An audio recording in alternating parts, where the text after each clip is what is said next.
ઉત્તર પ્રદેશના મથુરામાં એક સાથે 6 ઘરો ધરાશાયી થવાનો મામલો સામે આવ્યો છે। કાટમાળ નીચે દટાઈ જવાથી 3 લોકોના મોત થયા છે।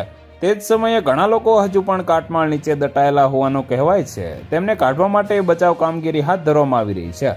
અચાનક ઘરો ધરાશાયી થવાથી વિસ્તારમાં અરાજકતા ફેલાઈ ગઈ હતી। સ્થાનિક લોકોએ જણાવ્યું હતું કે અહીંના ઘેરામાં જેસીબી વડે ખોદકામ ચાલી રહ્યું હતું। મથુરાના ગોવિંદનગર પોલીસ સ્ટેશન વિસ્તારમાં એક મોટી ઘટના પ્રકાશમાં આવી છે। અહીં કાંચી રોડ પર બનેલા 6 ઘરો અચાનક ધરાશાયી થયા છે। આ મકાનો કાચાના ટેકરા પર બાંધવામાં આવ્યા હતા। ઘર પડવાનો અવાજ સાંભળીને નજીકમાં રહેતા લોકો પોતાના ઘરમાંથી બહાર નીકળી આવ્યા હતા।